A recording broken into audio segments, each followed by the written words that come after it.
नमस्कार दोस्तों। इससे प्रीवियस वीडियो में पार्ट वन में हमने डिस्कस किया था कि कितने हमारे पार्ट्स हैं और उनके नाम क्या हैं। आज हम क्या करेंगे कि एक एक पार्ट में जो इम्पोर्टेंट सेक्शंस हैं उनको डिस्कस करेंगे। ये सभी कम्पिटिटिव एग्जाम के पॉइंट ऑफ व्यू से काफी इम्पोर्टेंट है। तो सबसे पहले हम बात करेंगे पार्ट वन। तो जो पार्ट वन है ये है आपका प्रीलिमिनरी। इसमें जो सेक्शन वन है ये हमें बताता है कि नेम ऑफ द एक्ट क्या है, कि नाम क्या है इस एक्ट का। तो वो है आपका जेएनके रीऑर्गेनाइजेशन एक्ट 2019। फिर सेक्शन टू जो है वो कहता है कि legislative assembly means legislative assembly of JNK UT. कि जो लेजिस्लेटिव असेंबली होगी वो किसकी होगी, जेएनके यूटी की बात कर रहा है। पार्ट टू कहता है कि reorganisation of the state of J and K. ये डील करता है सेक्शन थ्री से लेके सेवन तक। तो सेक्शन थ्री कहता है कि Ladakh UT form comprising of Kargil and ले डिस्ट्रिक्ट विदाउट लेजिस्लेचर। इसका मतलब है कि जो लद्दाख है उसमें क्या होगा, उसमें कारगिल और ले डिस्ट्रिक्ट होगी और विदाउट लेजिस्लेचर होगी। जैसे अभी मैंने बताया कि जेएनके यूटी की लेजिस्लेटिव असेंबली होगी, लेकिन इसमें लद्दाख में कोई लेजिस्लेचर नहीं होगा। सेक्शन फोर कहता है J and K UT form comprising of other district except Leh and Kargil. इसका मतलब है कि जो जेएनके-यूटी होगी वो जैसी पहले है वैसी की वैसी होगी, बस उसमें क्या होगा, ले और कारगिल नहीं होंगे और विद लेजिस्लेचर, और इसमें लेजिस्लेचर होगा। नेक्स्ट है सेक्शन फाइव। सेक्शन फाइव कहता है कि जो गवर्नर की जो पोस्ट हुआ करती थी अब उसको हमने रिप्लेस करके क्या कर दिया, वो lieutenant governor of JNK and Ladakh.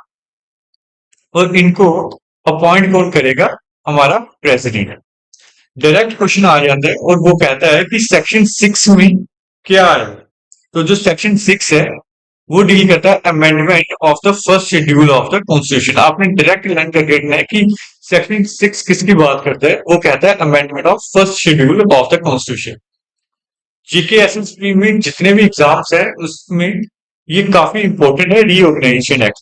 अभी जेकेपी कांस्टेबल के जो पेपर आने वाला है जेकेपी एसआई का, उसमें आपको इसके काफी क्वेश्चन देखे जाएंगे।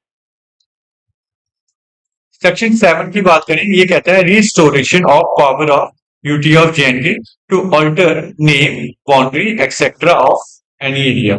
सेक्शन सेवन कहता है कि जो भी पावर है जेएनके की वो हम क्या कर सकते करेंगे कि वो रिस्टोर करेंगे, कि जैसी है वैसे ही हम उनको प्रोवाइड करेंगे। पार्ट थर्ड कहता है रिप्रेजेंटेशन इन द लेजिस्लेचर। ये है 8 से लेकर 57 तक डील करता है। ये काफी इंपॉर्टेंट है पार्ट थर्ड। इसका इसमें ज्यादातर जो मैक्सिमम इंपॉर्टेंट सेक्शन है वो सारी की सारी इसमें कवर हो जाएगी। तो सेक्शन 8 है अमेंडमेंट टू फोर्थ शेड्यूल। आपने डायरेक्ट ये रट्टे के बेसिस पे लर्न करके रखना है कि जो सेक्शन 8 है वो अमेंडमेंट टू फोर्थ शेड्यूल की बात करता है। सेक्शन 9 में हमने इसको कुछ हिस्सों में डिवाइड किया है। सेक्शन 9 का जो फर्स्ट पार्ट है वो कहता है 4 सीट्स होंगी जो कि यूटी ऑफ जेएनके की होगी राज्यसभा में, जिनको हम काउंसिल ऑफ स्टेट भी बोलते हैं। तो टोटल कितनी सीट्स होंगी आपकी यूटी ऑफ जेएनके की राज्यसभा में, तो वो आपने लर्न करके रखना है कि 4 सीट्स होंगी। नेक्स्ट कहता है कि no change in the term of sitting member of Rajya Sabha. जो भी सिटिंग मेंबर्स जो ऑलरेडी राज्यसभा में भी बैठे होंगे उनके कोई भी चेंजेस नहीं होंगे उनके टर्म में। यानी कि आपको पता ही है कि 6 साल का टर्म रहता है राज्यसभा का, तो अगर वो 4 साल के ऊपर होंगे तो उनका वो टर्म पूरा कंप्लीट करने देंगे। सेक्शन 10 कहता है कि 5 सीट्स एलोकेट करेंगे जेएनके यूटी में और 1 सीट एलोकेट करेंगे लद्दाख की। किसमें, लोकसभा में। हाउस ऑफ पीपल आपको पता है लोकसभा को कहते हैं। तो लोकसभा में टोटल 5 सीटें हैं किसकी, जेएनके यूटी की, और 1 सीट है आपकी लद्दाख की। सेक्शन 11 कहता है डीलिमिटेशन ऑफ पार्लियामेंट्री कॉन्स्टिट्यूंसी। जो ये सेक्शन 11 है इसका डायरेक्ट क्वेश्चन पूछा जाता है कि डीलिमिटेशन ऑफ पार्लियामेंट्री कॉन्स्टिट्यूंसी किस सेक्शन में, तो वो आपने लर्न करना है कि सेक्शन 11 में। सेक्शन 12 कहता है कि sitting member of Lok Sabha term unaltered, now member of UT of JNK and UT of Ladakh. इसका मतलब ये है कि जो मेंबर्स ऑलरेडी लोकसभा में बैठे हुए हैं, तो उनका जो टर्म चल रहा था वो चलता रहेगा, उसको में कोई भी छेड़खानी नहीं होगी कि इनको अगर वो 4 साल तक हो गया तो इनको वहां से निकाला नहीं जाएगा। टोटल वो अपना प्रॉपर 5 साल का टर्म कंप्लीट कर सकते हैं। सेक्शन 13 कहता है कि आर्टिकल 239 ए एप्लीकेबल होएगा हमारी जेएनके में। जैसा पुडुचेरी जो है वो उसमें जैसा मॉडल है, मतलब कि जैसे उसमें एप्लीकेबल है कि कैसे काम करता है, वैसे ही क्या काम करेगा हमारा जेएनके यूटी भी काम करेगा पुडुचेरी मॉडल के ऊपर। और ये याद रखना आपने 239 ए किसमें आता है, सेक्शन 13 में। आगे सेक्शन 14 की बात करेंगे। ये कहता है कि आर्टिकल 239 ए के हिसाब से जो एलजी है उसी को ही हम एडमिनिस्ट्रेटर ऑफ जेएनके यूटी बोलेंगे। फिर 14(2) में बात करता है कि UT of JNK with only legislative assembly, कि जो जेएनके है उसमें सिर्फ लेजिस्लेटिव असेंबली होगी। ये सब सेक्शन है 14 के, यानी 14 के अंदर ही आए हैं ये वाले सेक्शन। आगे 14 में थर्ड जो पार्ट है वो कहता है कि number of seats in legislative assemblies total 107। Total कितनी लेजिस्लेटिव असेंबली में सीट्स होंगी, 107 होंगी। फोर्थ वाला पार्ट कहता है कि 24 सीट्स जो होंगी वो वैकेंट रहेंगी, किसके लिए, पीओके के लिए। आपको पता ही है, मैंने प्रीवियस वीडियो में भी बताया था कि 1/3 पार्ट जो था जेएनके का यानी कश्मीर का, वो पाकिस्तान ऑक्युपाइड कश्मीर में है। तो उसके लिए ऑलरेडी हमने क्या करनी होगी, 24 सीट्स हमने वैकेंट रखी हुई है कि जब हम वो पाएंगे तो उसके बाद में वो 24 सीट्स उसमें एलोकेट कर देंगे। फिफ्थ है reservation of seats for SC/ST।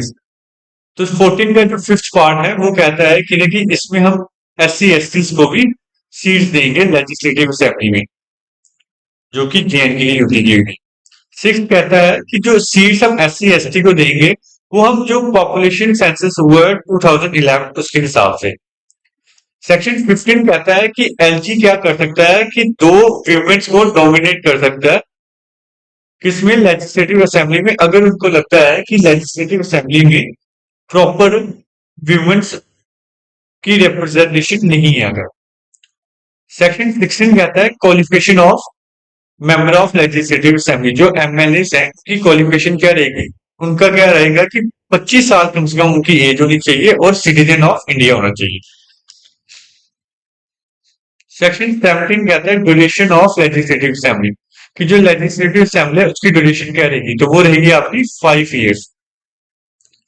मैं बताना चाहूंगा कि इससे पहले जो हमारी लेजिस्लेटिव असेंबली थी उसकी जो ड्यूरेशन थी वो थी आपकी 6 ईयर्स।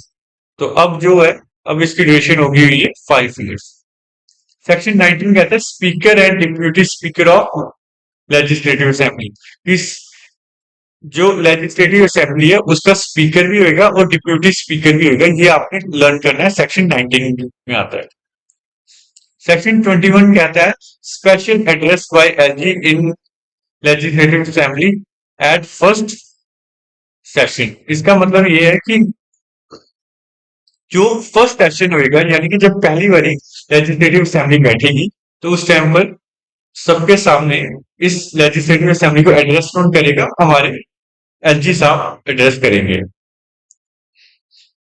सेक्शन 22 कहता है right of minister and advocate general, कि वो उसमें लेजिस्लेटिव असेंबली में बोल सकते हैं, पार्टिसिपेट कर सकते हैं, लेकिन वो वोट नहीं ले सकते हैं। कि अगर कोई, मान लो कि अगर किसी चीज का कोई बिल वगैरह अगर उसमें वोटिंग के लिए मांग रहे हो कि कौन इसके फेवर में है कौन इसके फेवर में नहीं है, तो उसमें जो हमारे मिनिस्टर्स हैं और एडवोकेट जनरल है वो क्या कर सकते हैं, इसमें बोल सकते हैं, लेकिन इसमें वो वोट नहीं दे सकते। सेक्शन 24 की बात करेंगे। ये कहता है oaths and affirmation. Oaths and affirmation का मतलब है कि जो भी एमएलए बनेंगे उनको शपथ वगैरह वो किस सेक्शन में मेंशन की हुई है, वो 24 में, कि वो कौन प्रोवाइड करेगा, वो प्रोवाइड करेगा हमारे एलजी। नेक्स्ट है सेक्शन 25। 25 कहता है speaker shall not vote in the first instance. मान लो कि किसी एक कोई एक बिल उसमें प्रेजेंट की है आपके लेजिस्लेटिव असेंबली में, और टोटल जैसे कि मैंने बताया कि 107 सीट्स है, सपोज करो उस दिन 100 बंदे आए होंगे, और 50 कहते हैं कि होना चाहिए और 50 कहते हैं कि नहीं होना चाहिए। तो जब बिल्कुल टाइम हो जाएगा उस टाइम पर जो स्पीकर होएगा वो जिस साइड में बोल देगा उसी साइड वो एक्ट माना जाएगा। अगर वो अनफेवर में होएगा तो उसको नहीं अप्रूव किया जाएगा, अगर वो फेवर में होएगा तो उसको अप्रूव किया जाएगा। तो इसका मतलब ये है कि जब टाई की सिचुएशन आएगी तभी स्पीकर क्या करेगा, अपना वोट डालेगा।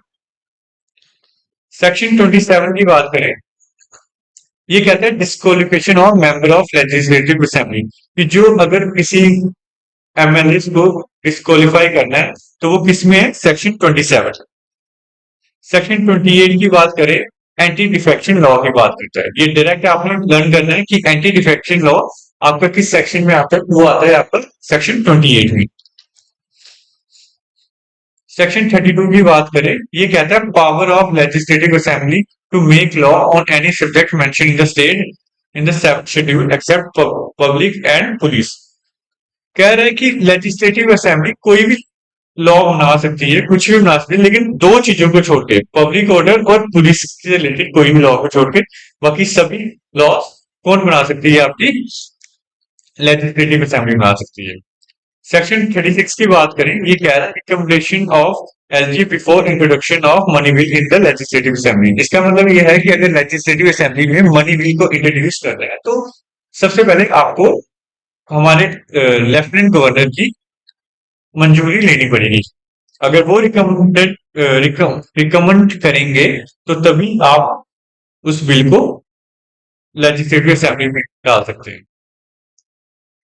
सेक्शन 28 की बात करेंगे, assent to bill by LG after passing from legislative assembly assent or without. इसका मतलब ये है कि अगर कोई भी बिल इंट्रोड्यूस होता है और वो पास हो जाता है तो उसके बाद में आपको क्या करना है कि जो एलजी है उसके साइन की जरूरत पड़ती है।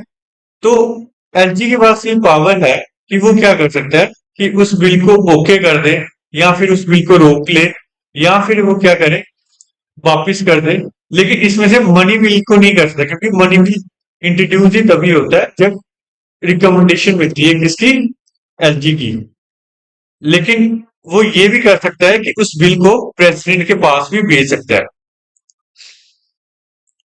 उसके बाद में बात करेंगे सेक्शन 39 की। जो सेक्शन 39 है, अब प्रेसिडेंट की मर्जी है कि वो क्या कर रहा है, उस बिल को अपने पास रखे या उस बिल को ओके कर दे, या फिर वो वापिस भेज दे। एक बार फिर से चेक करो कि इस बिल में भी कुछ चेंजेस वगैरह कर। सेक्शन 41 की बात करें, ये कहता है एनुअल फाइनेंशियल स्टेटमेंट। जो बजट की हम बात करते हैं, बजट आपका 41 सेक्शन में ही आता है। क्वेश्चन कई बार आया हुआ है कि इनमें से कौन सी चीज है या कौन सा वर्ड है जो आपका आपके कॉन्स्टिट्यूशन में मेंशन नहीं है। तो अगर आपको वहां पे बजट वर्ड आए तो मैं आपको बताना चाहूंगा बजट वर्ड जो है वो आपका कॉन्स्टिट्यूशन बुक में कहीं पे भी मेंशन नहीं है। तो 41 डील करता है एनुअल फाइनेंशियल स्टेटमेंट के साथ। सेक्शन 47 कहता है लेजिस्लेटिव असेंबली में अडॉप्ट वन और more official languages in J and K UT. कि जो लेजिस्लेटिव असेंबली है वो एक या एक से ज्यादा ऑफिशियल लैंग्वेज बना सकती है, किसकी, जेएनके यूटी की। सेक्शन 52, ये सिर्फ मैंने इंपोर्टेंट सेक्शन ही मेंशन किए हुए इसमें, जो कि एग्जाम के पॉइंट ऑफ व्यू से काफी इंपॉर्टेंट है। सेक्शन 52 की बात करें, ordinance making power of LG when the legislative assembly is not in session. मान लो कि अभी जैसे आपको पता ही है कि हमारे यहाँ पर गवर्नर रूल चल रहा है, तो इस टाइम पर जो लेजिस्लेटिव असेंबली है वो सेशन में नहीं है। तो कोई भी जो लॉ बनाना है वो कौन बनाएगा, वो हमारे एलजी साहब बनाएंगे। तो एलजी साहब जो भी है लॉ उसको अप्रूव कर देंगे तो वो लॉ चलने लग जाएगा। लेकिन जो भी लॉ बना होगा, अगर जब सेशन में बैठेगी हमारी लेजिस्लेटिव असेंबली, इसका मतलब है कि जब लेजिस्लेटिव असेंबली बैठेगी प्रॉपर तरीके से, तो उस टाइम पर 6 हफ्ते के अंदर उनके हमें उसको अप्रूव करना पड़ेगा कि लेजिस्लेटिव असेंबली क्या करे कि उसको अप्रूव कर दे। नेक्स्ट बात करते हैं सेक्शन 53 की। सेक्शन 53 कहता है strength of council of ministers not more than 10% of the total member of legislative assembly. जो काउंसिल ऑफ मिनिस्टर्स हैं वो 10% से ज्यादा नहीं होनी चाहिए जितने भी टोटल मेंबर है लेजिस्लेटिव असेंबली के। सेक्शन 54 कहता है CM shall be appointed by LG. जो चीफ मिनिस्टर है उसको कौन अपॉइंट करेगा? एलजी। सेक्शन 57 की बात करेंगे, ये आज की वीडियो का लास्ट सेक्शन है जो कि काफी इंपॉर्टेंट है। Abolition of legislative council. Legislative council वही है जैसे कि बाय कैपिटलिज्म था, हमारे यहाँ पे 2 हाउसेस थे, अपर एंड लोअर हाउस, तो उसमें से एक हाउस जो है वो अभी अबॉलिश कर दिया हुआ है। अब हमारे यहाँ पर एक ही है जिसको हम बोलते हैं लेजिस्लेटिव असेंबली। जो लेजिस्लेटिव काउंसिल था उसको अब हमने खत्म कर दिया हुआ है।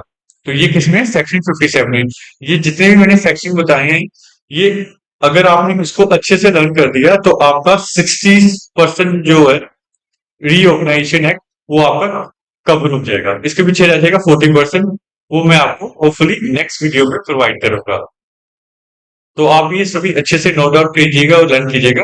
Thank you so much.